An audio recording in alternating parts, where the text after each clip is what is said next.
समझता हूँ जैसे जैसे वक्त गुजरता जा रहा है ये सौदा मोदी जी के लिए महंगा होता जा रहा है। पता नहीं उन्हें सस्ता सौदा पसंद नहीं है, महंगा सौदा उनको अच्छा लगता है। मैं समझता हूँ कि दुनिया में जब जब किसी राजा के मन में अहंकार हो जाता है तो ऐसी स्थिति आती है। आज इस मसले को सुलझाने में एक ही रोड़ा है, प्रधानमंत्री का अहंकार।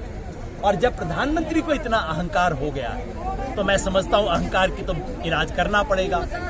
अब लोकतंत्र में अहंकार का इलाज क्या होता है जी? बीमारी सीरियस है, मरीज मेरा बड़ा गंभीर है, तो उसको एक तो मैंने बंगाल में इंजेक्शन दिया था जाके, पर लगता है कि बंगाल के इंजेक्शन से पूरा इलाज नहीं हुआ। नहीं, मरीज थोड़ा तो ठीक हुआ है, पूरा इलाज नहीं हुआ। लगता है उसे उत्तर प्रदेश में एक और इंजेक्शन देने की जरूरत पड़ेगी। चलो जी, देंगे, इलाज तो पूरा करना है। यानी ਤੁਸੀਂ ਟੀਚਾ ਕਰ ਲਿਆ कि यूपी ਦੇ ਵਿੱਚ बीजेपी ਦੀ ਖਿਲਾਫਤ ਪੁਰਜ਼ੋਰ ਤਰੀਕੇ ਨਾਲ ਜਿਹੜਾ ਸੰਯੁਕਤ ਕਿਸਾਨ ਮੋਰਚਾ ਕਰਦਾ ਨਜ਼ਰ ਆਊਗਾ। मैं तो इतना ही कह रहा हूँ, मेरे देश का प्रधानमंत्री बीमार है, बेचारे का इलाज करना है, एक इंजेक्शन दे दिया, बेचारे का इलाज नहीं हुआ, पूरा कोर्स देना पड़ेगा ना। तो अगर वो ना मानेगा, बीमारी बेचारे की ठीक नहीं होगी, तो उत्तर प्रदेश में देना पड़ेगा इंजेक्शन। ये तो काम करना पड़ेगा ना। भी मेरे देश का प्रधानमंत्री है, उसकी बीमारी की चिंता हमें बहुत ज्यादा है। बिल्कुल, देखो आज 26 जून के दिन देश भर में संयुक्त किसान मोर्चा ने फैसला किया था कि हम एक रोष पत्र, ये रोष पत्र है, मांग पत्र नहीं है, ये रोष पत्र गवर्नर के माध्यम से पूरे देश में राष्ट्रपति के नाम ये रोष पत्र पहुंचाएंगे। इसलिए आज हरियाणा के कोने कोने से किसान आए, किसान महिलाएं आई। देखिए पीछे कहां से किसान महिलाएं हमारी आई हैं, सब आए। हरियाणा के किसानों पे दो तोहमत लगती थी जी। एक तो सरकार कहती थी कि किसान इसके साथ नहीं है। आप पत्रकार हैं, आज आपने देख लिया कि हरियाणा के कोने कोने से कहां से किसान आए कि पार्टियों के दलाल आए। आप देख लेना, आप खुद बता देना। और ये पार्टियों के दलाल आपको दिखते हैं कि किसान औरतें दिखती हैं, आप खुद फैसला कर लेना। दूसरा, बार बार कहा जाता था कि भाई हरियाणा का किसान अनुशासन से नहीं करता, आंदोलन में अनुशासन नहीं होता।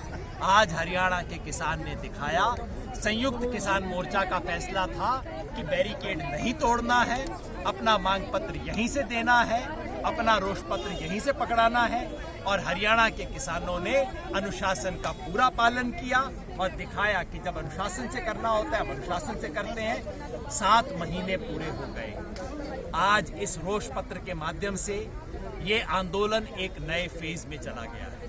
अब ये सिर्फ खेती बचाओ का आंदोलन नहीं है, खेती बचाओ के साथ साथ लोकतंत्र बचाओ का आंदोलन बन गया है। 26 जून इमरजेंसी के दिन जो सारा देश लोकतंत्र को बचाने के दिवस के रूप में मानता है, उस दिवस पे किसानों ने इस देश के बड़े आंदोलन की कमान संभाल ली है। और मैं समझता हूँ ये आंदोलन अब एक नई दिशा में, नई ऊंचाई में चलता जा रहा है। तो आज ज्ञापन किसको दिया गया?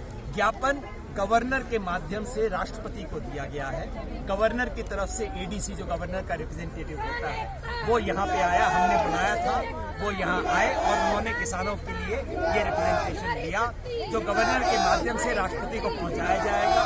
देश के हर राज्य में आज यही हो रहा है और मैं समझता हूँ हर राज्य से अभूतपूर्व किसानों के समर्थन की रिपोर्ट आ रही है। योगेंद्र जी, एक पासे ਤੁਸੀਂ ਸ਼ਾਂਤੀਪੂਰਵਕ ਧਰਨਾ ਪ੍ਰਦਰਸ਼ਨ ਕਰ ਰਹੇ ਹੋ, ਰੋਸ ਮੁਜ਼ਾਹਰਾ ਕਰ ਰਹੇ ਹੋ, ਦੂਜੇ ਪਾਸੇ ਚੰਡੀਗੜ੍ਹ ਦੇ ਦੂਸਰੇ ਬਾਰਡਰ ਦੇ ਉੱਪਰ ਪਾਣੀ ਦੀ ਬਛਾਰਾਂ ਹੋਈਆਂ ਨੇ, ਕਿਸਾਨਾਂ ਦੇ ਉੱਪਰ ਉੱਥੇ ਤਸ਼ੱਦਦ ਹੁੰਦੀ ਨਜ਼ਰ ਆਈ ਹੈ। ਉਸ ਤਸਵੀਰ ਨੂੰ ਕਿਸ ਤਰ੍ਹਾਂ ਦੇਖਦੇ ਹੋ?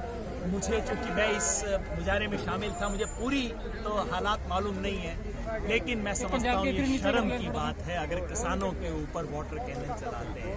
कहते हैं अन्नदाता, अरे शर्म करो, अन्नदाता को और तुम उसके पाँव नहीं छू सकते, कम से कम उसके ऊपर पानी तो डालना बंद करो, वाटर कैनन तो चलाना बंद करो। मैं समझता हूँ इस देश के लिए शर्म का मौका है, जिसमें हमारे पंजाब के साथियों के साथ करना पड़ा। पुलिस ने ऐसा किया। हरियाणा का हर किसान अपने पंजाब के किसान भाई और बहन के साथ खड़ा है। हरियाणा किसान के और पंजाब किसान को तोड़ने की जो कोशिश थी, पूरी तरह से नाकामयाब हुई। बिजली बोर्ड का घेराव करने का भी एक बयान आया कि बातचीत करके हल करने ਲਈ ਤਿਆਰ ਹਾਂ, लेकिन ਤੁਸੀਂ ਪਹਿਲਾਂ ਵੀ ਲੈਟਰ ਭੇਜਿਆ ਸੀ, ਹਜੇ तक जवाब नहीं आया। ਅੱਜ मौखिक तौर पे कहते नजर आ रहे हैं कि हल कर लेने, लेकिन बातचीत भाई हम तो पहले दिन से तैयार हैं बातचीत के लिए। दिल्ली में जाके बैठने का कोई शौक तो है नहीं, कोई हम इंडिया गेट देखने वहाँ गए नहीं है, हमें तो बातचीत करने जाना है। लेकिन कृषि मंत्री चालाकी करते हैं, कहते हैं मैं आधी रात को बात करने को तैयार हूँ, लेकिन किसान कानून को रद्द करने की बात ना करें। अरे भाई ना जी, आधी रात को बात ना करो, आप दिन के टाइम बात कर लो और उस पर बात करो जो हमें बात करनी है उसके ऊपर। इस पे किसानों को भड़काने, बहकाने की, टरकाने की कोशिश, थकाने की कोशिश नाकामयाब हो चुकी है। अब किसान आंदोलन इन 3 कानूनों को रद्द करवा के और MSP का कानूनी हक लेकर ही रुकेगा। एक बिजली